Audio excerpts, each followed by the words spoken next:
bukan hanya masalah nggak tahu gimana cara menggunakan layanan online, tapi nggak kelihatan. Betul. Jadi, Iya. Tapi bisa juga sih sandwich generation, dalam arti kita ada di tengah-tengah kejepit antara mengurus anak dan mengurus orang tua yang 369 jam itu yang dipakai untuk digolongkan dalam kerja perawatan. Iya. Tinggal tantangannya pada saat beranjak usia ini dan usia Indonesia nanti makin banyak yang lansia.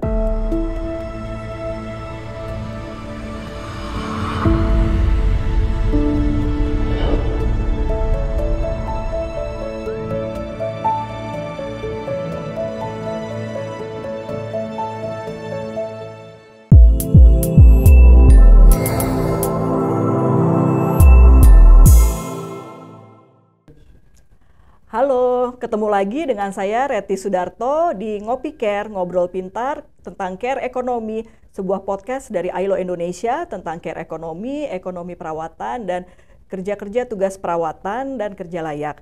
Nah, hari ini kita ketemu dengan rekan kita. Halo Emi. Halo Mbak Reti. Halo. Ya, Emi ini rekan kita yang sama-sama sebagai perempuan bekerja. Silakan perkenalkan diri dulu, Emi, bagaimana aktivitas kerja dan tanggung jawab keluarganya? Halo Mbak Reti, ya saya Emi, saya saat ini ibu pekerja paruh waktu, jadi saya punya anak perempuan usia 7 tahun di rumah yang saya asuh, dan ada bapak saya juga di rumah yang saat ini saya rawat. Oh, oke. Bapaknya sudah termasuk ayah lanjut usia juga ya? Iya, benar. Oh iya. Sejak kapan tinggal bersama ayahnya? Jadi 2018 itu kan saya kehilangan suami saya. Sejak saat itu saya sempat tinggal sama ibu, tinggal bersama keluarga. Kemudian tahun 2020 akhir ya itu saya memutuskan untuk keluar dari rumah, tapi keluar dari rumah ibu tapi tidak jauh tinggal dari ibu. Nah, karena saya waktu itu masih bekerja penuh waktu, saya butuh ada satu orang yang bisa membantu untuk mengawasi anak saya di rumah. Saya punya asisten rumah tangga juga yang khusus memang selama ini merawat anak saya dari kecil. Jadi akan lebih mudah kalau ada satu orang juga yang bisa ada di rumah untuk bantu mengawasi, untuk bantu bisa membantu pekerjaan merawat anak juga gitu. Jadi waktu itu kita putuskan papa yang ikut sama saya, jadi sampai sekarang. Tapi papa saya tuh baru sekitar mungkin 2 tahun terakhir ya punya isu kesehatan yang lebih serius dari sebelumnya. Jadi 2 tahun terakhir ini sudah berobat jalan, bolak-balik kontrol ke dokter setiap bulan gitu. Oh iya. Jadi sudah lebih dari 2 tahun ya, hampir 4 tahunan bersama-sama dengan ayah juga yang sudah lansia, yang sebenarnya relatif masih kuat, tapi seiring dengan usianya yang bertambah, kesehatannya mulai menurun. Itu sama juga dengan mungkin banyak teman-teman orang tua kita yang lain juga kayak gitu ya, makin lanjut usia ada beberapa hal yang harus kita perhatikan. Tapi kalau sudah sekian lama tentunya ada tantangan dan tentunya akan terbantu ya, bisa membantu atau mendukung dalam pengasuhan anak juga karena ada temannya sama-sama di rumah. Tapi ada tantangan atau kesulitannya nggak sih tinggal bersama ayah gitu? Iya, tentunya ada ya Mbak Reti. Maksudnya kalau secara bantuan kan saya dapat istilahnya bantuan untuk bisa membantu asisten rumah tangga yang merawat anak saya. Jadi dia nggak hanya benar-benar berdua sama anak, kalau dia butuh ke toilet dan sebagainya masih ada orang di rumah. Ada yang bantu mengawasi juga ya? Iya, harus pergi misalnya seharian nggak ada di rumah. Tantangannya mungkin sebenarnya selain dalam konteks saya sebagai single parents gitu yang memang harus banyak hal yang harus saya kerjakan atau saya putuskan sendiri, itu terkait waktu juga ya. Jadi kan apalagi sekarang kebutuhannya papa adalah perlu untuk berobat ke dokter, butuh ada yang nganter, kadang-kadang butuh ada yang daftarin juga untuk layanan. Papa saya pakai layanan BPJS untuk berobat, butuh ada yang daftarin untuk layanan BPJS-nya. Kadang-kadang ada janji-janji ketemu dokter yang nggak reguler gitu, itu juga harus disesuaikan sama jadwal sekolah anak. Jadi dalam konteks sebagai orang tua tunggal dan yang juga punya anak kecil, mungkin tantangannya lebih banyak ke situ. Nah tapi kalau perawatan orang tua secara umum sih, kalau denger dari teman-teman yang kurang lebih seumur dengan saya yang orang tuanya memang juga mulai masuki masa lansia yang punya isu-isu kesehatan, mungkin secara umum kurang lebih sama ya Mbak Reti. Jadi ketika mereka mulai menghadapi masalah kesehatan tertentu itu kadang kita bingung gitu ya. Jadi informasi tentang itu lebih banyak ya kita dapat dari layanan kesehatan, apa yang kita dengar dari dokter aja, atau kadang-kadang ya sharing sesama temen yang kenal, papaku didiagnosa ini nih misalnya, terus lagi ke dokter ini kendalanya ini, terus tapi belum bisa begini, harus seperti apa. Mungkin sejauh ini itu sih Mbak Reti.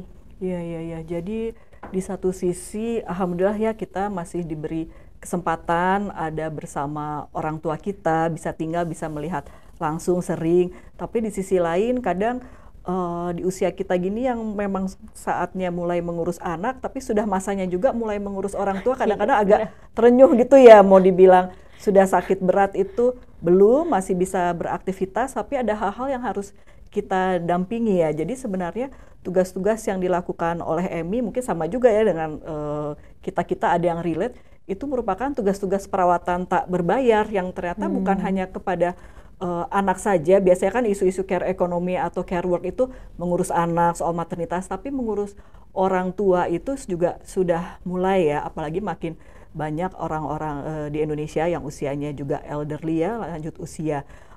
Saya pertama kali bertemu Emi di acara kegiatan Ailo dan Magdalene pada saat pemutaran film dan diskusi yang kerjasama yang kita lakukan bersama Magdalene tentang eksperimen sosial kerja perawatan. Mereka juga pekerja di mana pada saat itu ya Emi dan beberapa orang partisipan lainnya secara sukarela terlibat di dalam mini eksperimen, menghitung berapa jam waktu yang diperlukan untuk melakukan tugas-tugas perawatan termasuk anak dan orang tua. Waktu itu berapa jam kira-kira seminggu yang untuk anak dan orang tua ini, walaupun sudah ada dibantu oleh pekerja rumah tangga di rumah? Waktu itu yang saya ingat angkanya itu dihitung per bulan kalau nggak salah Mbak Reti. Per bulan ya? 369 jam itu yang dipakai untuk digolongkan dalam kerja perawatan. Kerja perawatan itu bukan hanya itu ya, misalnya untuk kasus-kasus di mana orang tuanya mobilitasnya sudah sangat berkurang, kemudian enggak, tapi juga kerja perawatan termasuk itu misalnya nyetirin nganter ke dokter atau butuh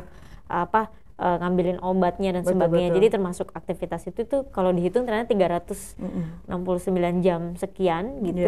Termasuk kalau itu, tapi termasuk dengan perawatan anak juga. Ya. Wah, banyak juga ya, hampir 365 jam itu banyak sekali ya. Jam saya juga baru banyak ya. Oh iya ya, kalau ternyata kalau diakumulasi jumlahnya banyak. Nah tapi memang di kasus saya itu setelah dihitung juga secara persentase bisa dibilang saya sekitar di atas 50%, ya 60% sekian itu dialokasikan atau didelegasikan pekerjaannya kepada asisten rumah tangga.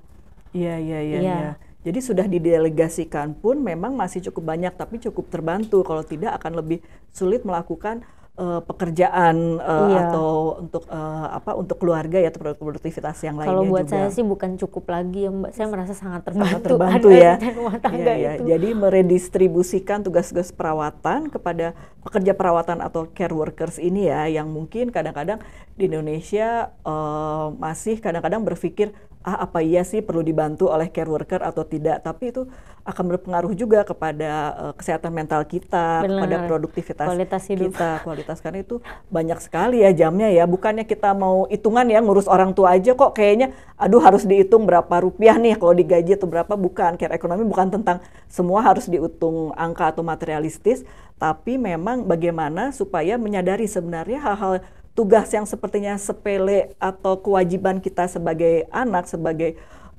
orang tua juga kepada anak, sebagai anak kepada orang tua kita, itu sebenarnya tugas perawatan juga ya. Kita bukan ingin diganti rugi atau dibayar ya, tapi diakui bahwa kita sibuk tuh bukannya nggak ngapain cuma kesana kemari aja nganter-nganter ini itu, tapi itu produktif juga dalam hal keluarga, bukannya tidak produktif.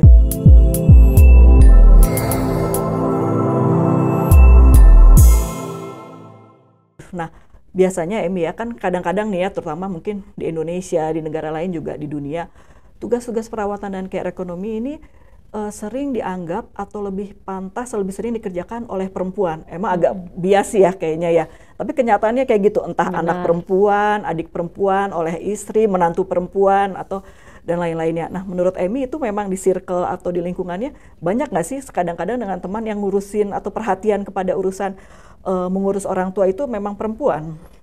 Iya Mbak, sebagian besar ya, bahkan kalau di kasus di dalam keluarga saya sendiri saya ngelihat sih dulu waktu ibu saya di usia yang relatif lebih muda itu dia sering dapat apa ya, tugas gitu ya, tanggung jawab perawatan yang mungkin sebenarnya nggak ya dikerjakan secara sukarela, tapi juga apa ya, ketika dikasih nggak bisa nolak gitu. Padahal misalnya waktu itu kasus misalnya kakaknya papa gitu yang sebenarnya dari keluarga papa, tapi karena tinggal di rumah gitu jadi bagian, jadi tanggung jawabnya mama saya juga. Jadi memang seringkali seperti itu sih, dan saya lihat kalau di kasus saya sendiri misalnya kadang apa ya, saya lihat bapak saya seperti kehilangan ide untuk bisa menemani bermain misalnya hal-hal kecil. Jadi memang dianggap perempuan yang lebih bisa seperti by nature untuk mengerjakan seperti itu.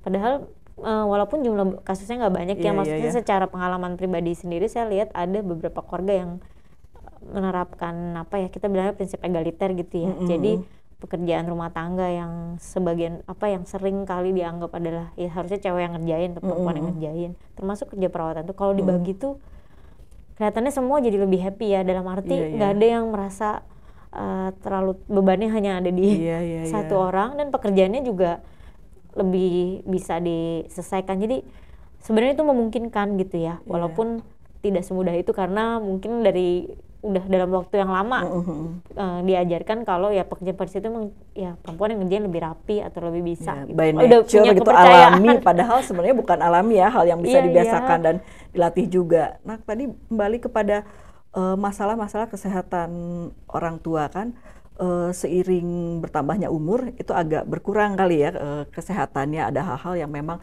alaminya seperti itu. Pada saat kita ke fasilitas kesehatan lah yang utamanya sering menjadi masalah sebelum tantangan-tantangan lainnya, seringnya baik yang dialami atau pengalamannya Emi atau teman-teman itu kira-kira seperti apa, kesulitannya apa sih pada saat mereka ke dokter atau mengurus BPJS atau apa nih, dan terutama tadi oleh teman-teman perempuan ya, apa sih kira-kira yang bisa kita bersama lakukan atau ada fasilitas atau kebijakan mendukung apa sih yang bisa ngebantu gitu, misalnya mentoknya di mana sih gitu.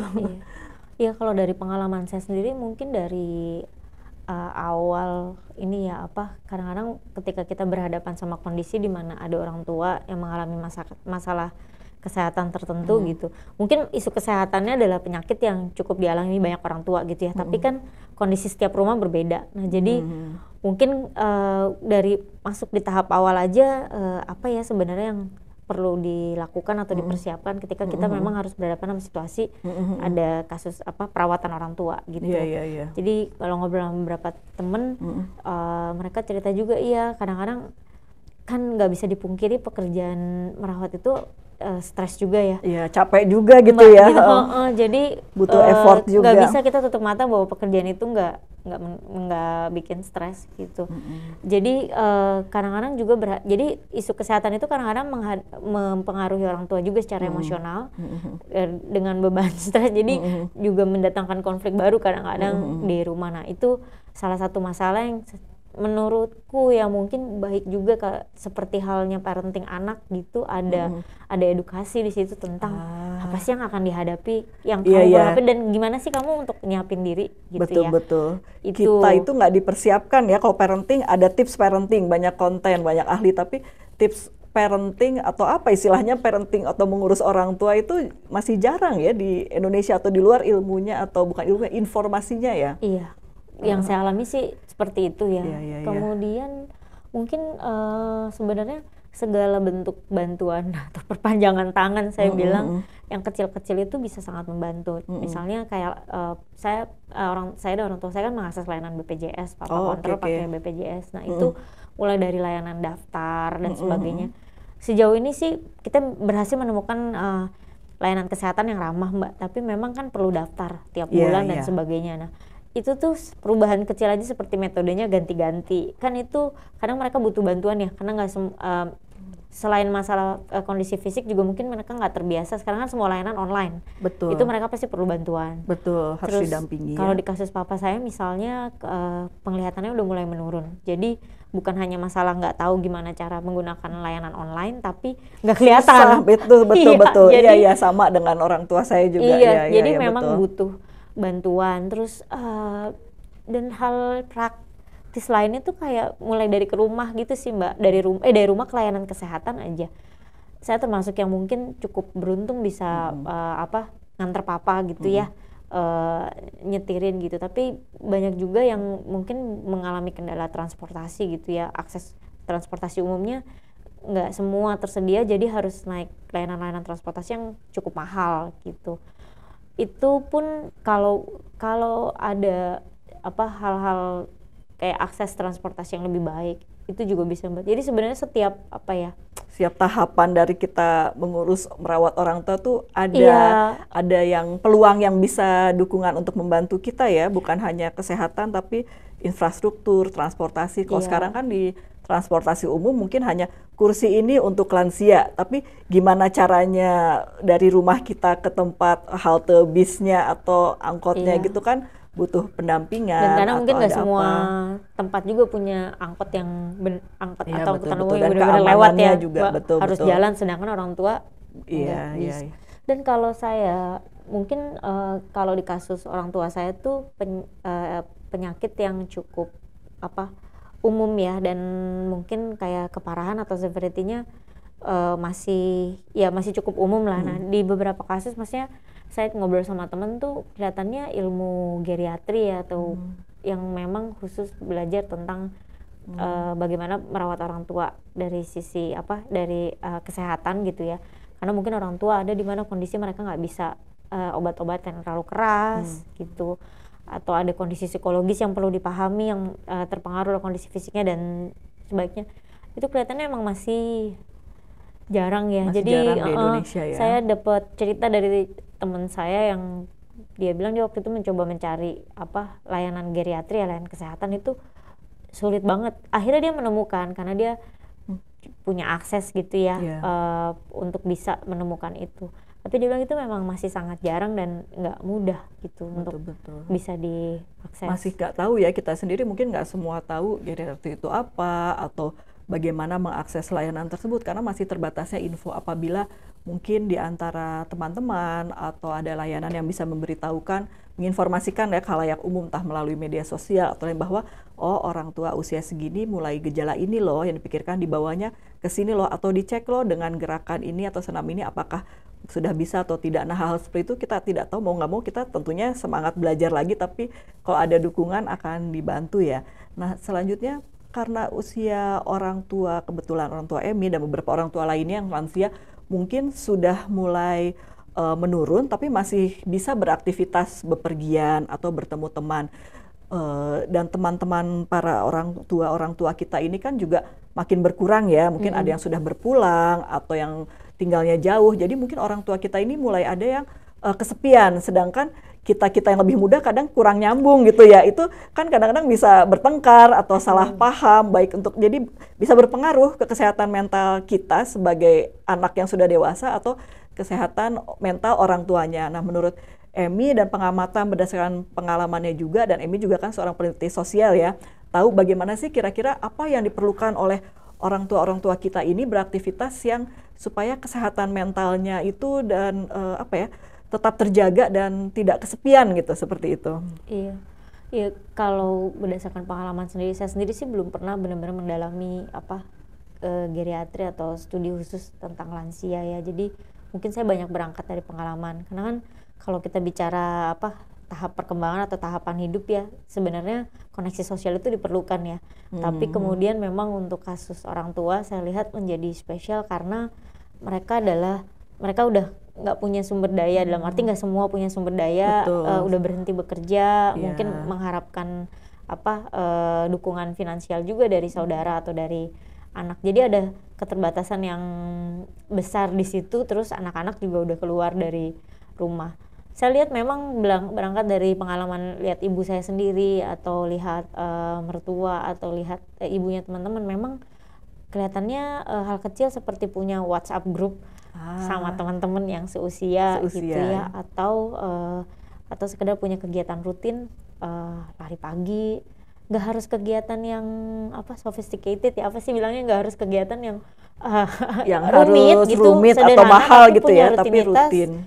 Dan mereka merasa punya temen sih, memang ternyata luar biasa sih. Saya lihat itu pengaruhnya ke ibu saya, ke ibu teman-teman juga. Mereka ngerasa mereka punya komunitas di mana kayaknya karena seusia ya, kayak kita yang Mbak punya peer group tuh. Iya. Ada punya circle sendiri yang pertama sebagai gitu. Anak karena kadang-kadang kita harus kerja, kadang kita harus juggle juga sama yang punya anak kecil aja, harus juggle bagi waktu 24 jam itu. Jadi kadang bukan yang nggak mau, tapi memang waktunya terbatas. Terus mungkin mereka sendiri memang merasa lebih nyambung tadi ya karena punya peer seusia. Jadi nongkrong bareng buat mereka tuh juga kayaknya tetap sesuatu yang menyenangkan untuk bertemu rutin mungkin sebulan seminggu sekali, atau ada ibu-ibu bapak-bapak grup pengajian atau olahraga hobi, tapi itu yang masih terjangkau ya. Iya benar, tapi kelihatannya itu masih perlu diusahakan sendiri-sendiri ya Mbak, secara individu. Jadi inisiatif pribadi ya. Iya, kalau kayak di lingkungan, saya nggak tahu sih di daerah lain, tapi kalau di tempat saya mungkin yang saya banyak lihat ada komunitas seperti itu yang misalnya dari gereja gitu. Oke, yang berbasis keagamaan ya. Kayak gereja, dari pengajian atau basis keagamaan, tapi yang dari sosial atau oleh RT RW kecamatan Pemda setempat itu kayak belum ada ya kayaknya. Saya belum nemu di komplek sih. Itu juga nggak ada ya, masih jarang ya setahu kita. Jadi masih memang kayak yang ngumpul sendiri, diusahakan sendiri sih gitu. Iya, berarti tergantung pada inisiatif dan kemampuan anak kita yang menanggung, merawat, bertanggung jawab akan orang tua, dan kemampuan finansial atau kemampuan juga bersosialisasi dari orang tua kita itu ya. Misalnya orang tua kita introvert, nunggu diajak tapi nggak ada yang ngajak, nanti dia jadi baper, kesepian seperti itu. Nah, ini kan kalau saya perhatiin ya, kalau saya nonton drakor atau variety show Korea tuh suka ngeliat gitu, ada fasilitas kesejahteraan lansia atau elderly community center yang bukan panti jompo, seperti mungkin di satu desa atau satu kecamatan di mana orang-orang tua ini nih Helmoni sama Ajusi gitu datang tiap hari atau seminggu berapa kali, ada kegiatan-kegiatan rutin ya, entah senam, memasak, atau ada instrukturnya, lalu mereka pulang lagi, atau bisa hanya 2 jam atau tapi ada kegiatan rutin dan di mana mereka itu mungkin mengeluarkan biaya yang tidak banyak, bisa dalam mereka iuran kesepakatan gitu, ada bendahara atau bagaimana membentuk komunitas, ada juga yang disubsidi oleh pemerintah daerahnya. Nah, saya kurang tahu di Indonesia apakah hal-hal seperti ini sudah ada tapi belum banyak yang tahu, atau mungkin dimungkinkan in the future ya. Menurut Emi, kalau misalnya ada hal-hal seperti itu akan membantu nggak sih, bahwa dan pembiayaannya sebenarnya dari mana ya? Apakah dari Pemda atau ada sponsor? Itu bagaimana untuk kesejahteraan lansia? Iya, kalau ditanya kira-kira itu memungkinkan nggak? Saya pikir memungkinkan ya. Memang lagi-lagi butuh sumber daya. Dan kalau ditanya butuh, saya pikir iya ya. Karena tadi ya saya lihat gimana orang tua punya akses untuk bisa punya hubungan sosial gitu ya. Terus pusat-pusat kegiatan ini akan sangat memberikan penghiburan juga ya untuk mereka, karena mereka punya tempat yang mereka bisa singgah gitu, mereka bisa bersosialisasi tapi juga melakukan kegiatan yang menyenangkan. Jadi kalau ditanya butuh, saya rasa iya ya, dan ini sebenarnya kalau ngomongin konteks ya tentu lansia jadi butuh karena konteks spesial tadi ya Mbak. Mereka udah semakin, kalau usia-usia anak, usia remaja, mereka juga butuh, tapi mereka tuh masih umur-umurnya yang masih bisa bersosialisasi, mereka pergi ke sekolah, mereka punya teman. Nah, orang tua ini kan dengan berbagai keterbatasan itu ya, mereka jadi lebih sulit. Jadi kalau memang ada pusat-pusat komunitas yang bisa dekat dari tempat tinggal, mereka familiar sama orang-orangnya, sama lingkungannya dan accessible gitu ya. Saya pikir itu ya akan luar biasa. Iya. Jadi itu tadi ya kuncinya, tempat yang familiar, dekat dengan mereka, accessible dan terjangkau secara kedekatan, dan affordable, terjangkau secara biaya juga. Karena kan kadang-kadang nih ya, kalau orang tua kita sudah sepuh, sudah senior, sudah mulai tua, kadang-kadang diajak pindah ke rumah kita, mereka enggan. Nanti rumah saya gimana, siapa yang beresin, teman-teman saya. Tapi anak pindah ke rumah orang tua juga kadang ada hambatannya juga, lebih jauh dari tempat kerja atau dan lain. Misalnya di lingkungan orang tua kita sendiri, lingkungan tempat tinggal orang tua kita, ada fasilitas seperti itu, yang antara lain kalau di ILO ini termasuk salah satu bagian dari layanan aging long term care. Nah itu mungkin bisa ya di selanjutnya, karena kan aging long term care itu dan fasilitas untuk lansia bukan hanya panti jompo atau rumah lansia. Di Indonesia kan kayaknya masih debatable ya, masih belum yakin kita menitipkan orang tua itu kalau di panti jompo kok kayaknya kayak sedih banget gitu, terasa dibuang atau gimana, kita juga masih tidak tega. Nah itu kalau di peta jalan ekonomi perawatan nasional Indonesia 2025-2045, karena elderly atau lansia ini salah satu yang jadi prioritas, memang kedepannya harapannya sih akan ada kajian model-model di Indonesia seperti apa sih layanan untuk lansia ini, long term care-nya gitu. Apakah ada model kayak tadi itu community center atau model seperti di salah satu diskusi dengan mitra ILO, layanan seperti daycare tapi orang tua, tapi bukan berarti kita menitipkan, tapi ada sarana fasilitas tempat mereka bisa bersosialisasi. Cuma kadang pertanyaannya itu bayarnya gimana nih, siapa yang bayarin, mungkin itu jadi pertanyaan kita semua ya.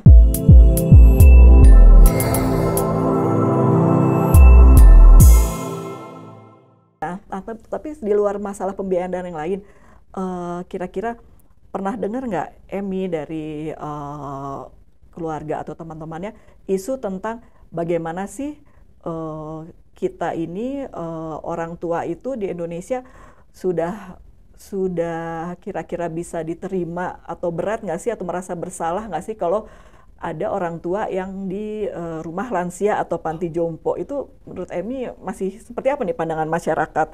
Apakah sudah waktunya Indonesia atau jangan dulu, masih ada yang lain atau gimana nih? Iya, kalau bicara dari pandangan masyarakat sih saya rasa stigmanya memang masih sangat kuat ya, Mbak. Kalau pengamatan secara informal ya, saya belum pernah melakukan studi yang lebih sistematis, tapi kalau kelihatannya, kalau saya lihat sering komentar-komentar di media sosial dan sebagainya, memang stigmanya masih kuat, dalam arti dari segi anak merasa seperti menelantarkan, dari segi orang tua juga masih ada rasa dibuang gitu ya. Iya kayak aduh lebih baper lagi ya orang tua kita. Kenapa nggak tinggal sama, apalagi kalau anaknya misalnya mampu. Tapi saya bisa bilang juga sih, mungkin beberapa tahun terakhir kalau lihat sekilas aja di media sosial tuh udah cukup banyak ya postingan panti-panti yang panti werda atau panti jompo yang proper, tapi memang itu mungkin tidak aksesibel untuk semua orang karena lagi-lagi karena masalah biaya. Nah, kalau saya sendiri kalau ditanya secara pribadi, saya mungkin termasuk orang yang pro ya, dalam arti memang kayaknya kalau konteks layanan itu punya lebih banyak opsi itu akan menguntungkan masyarakat, karena kan setiap orang punya preferensi berbeda. Betul. Ada juga kok mungkin orang tua yang ngerasa oh enggak, kalau saya bisa punya akses ke panti yang memang maksudnya bersih, proper, dan saya bisa punya teman ngumpul di situ. Jadi mungkin informasi-informasi itu ya yang juga belum sampai ke semua orang, karena membayangkan kata panti itu selama ini banyak dengan konotasinya negatif gitu ya. Iya, sedangkan mungkin kalau benar-benar kita lihat ke panti jompo, saya pernah lihat beberapa postingan panti jompo yang proper gitu ya Mbak. Banyak kegiatan, mereka benar-benar bisa ngumpul, terus ada olahraga rutin. Jadi berdasarkan desain itu sih kelihatannya saya melihatnya itu positif ya gitu. Saya mungkin termasuk yang cukup pro, tapi itu menurut saya opsinya memang perlu dibuka sebanyak mungkin karena orang punya preferensi berbeda. Tapi ya, dan biaya ya, kalau ditanya biaya dari mana, saya pikir memang ini layanan kesehatan publik yang memang perlu support dari pemerintah. Kalau misalnya belajar dari negara lain kan juga ada tuh beberapa mereka dari masa kerja produktif mereka udah dipotong ya Mbak untuk iuran. Kita bahkan sebenarnya punya jaminan pensiun kan, cuman ada juga studi terbaru tuh yang bilang banyak yang kemudian diambil ya, bahkan sebelum masa pensiun. Jadi saya nggak tahu deh ya, apakah memang secara besarnya iuran juga perlu dipikirkan gitu untuk lebih meringankan supaya orang bisa tetap rutin punya, atau berdasarkan ketentuan-ketentuan kapan itu boleh diakses diakses ya. atau enggak.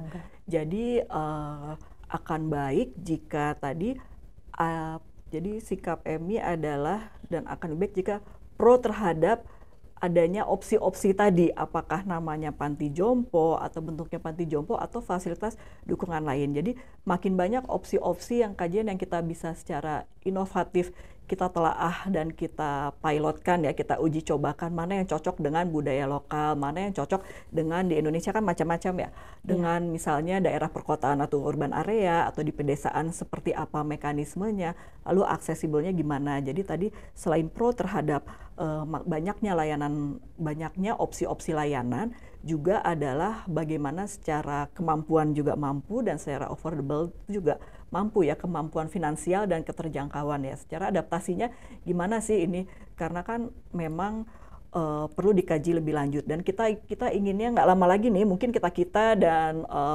rekan-rekan sekalian juga inginnya menua dengan sehat dan fit. Sekarang mulai banyak kan yang ada hobi olahraga dan lain-lain. Nah itu memang akan memperpanjang umur dan kesehatan insya Allah. Nah tinggal tantangannya pada saat beranjak usia ini dan usia Indonesia nanti makin banyak yang lansia, terutama kita juga, kita akan ingin menua seperti apa dan apa yang kita bisa persiapkan sekarang, bukan hanya untuk orang tua kita, tapi untuk kita sendiri sebagai bagian dari layanan dan program perawatan bagi lansia itu.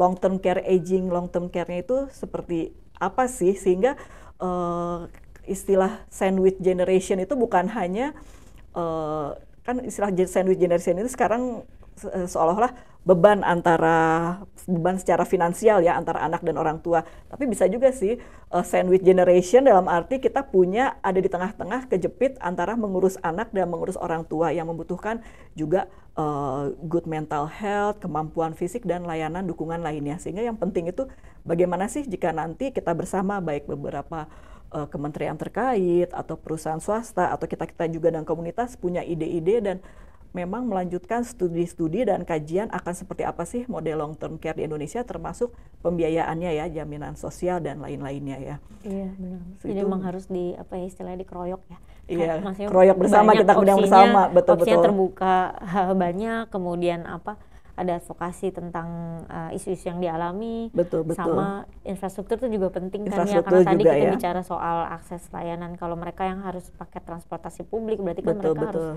ramah juga ya, dan mungkin ini nanti kaitannya sama isu-isu inklusi juga ya Mbak. Ya betul, inklusi juga, betul terhadap anak, perempuan, lansia, juga kelompok-kelompok disabilitas yang butuh. Iya betul. Menarik tuh. Jadi inovasi secara teknologi juga mungkin bisa membantu ya, infrastruktur bisa transportasi dan jalan dan lain-lain, angkutan umum dan lain-lain, tapi juga inovasi secara teknologi.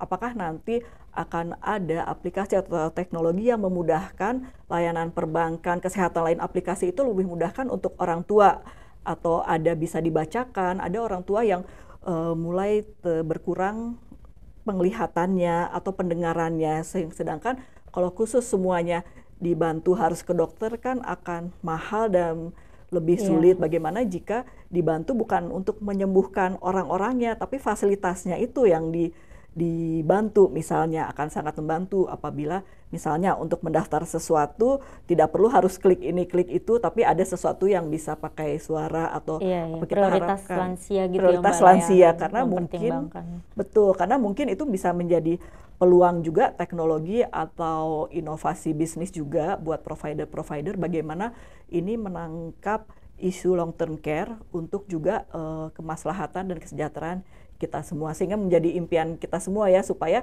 bukan orang tua kita aja juga nanti kita juga bisa secara produktif tetap ya, jadi tidak memberikan beban buat anak kita nanti. Benar, atau beban negara juga seperti itu. Mungkin sekian ya bincang-bincang kita tentang elderly care atau layanan untuk lansia, dan serba-serbinya kesulitannya memang banyak tantangannya, tapi ada peluang-peluang juga nih yang kita bisa kaji, dan harapannya ada masukan juga dari rekan-rekan sekalian nanti ide-idenya yang bisa sangat membantu untuk edukasi dan informasi bagi layanan untuk lansia ini.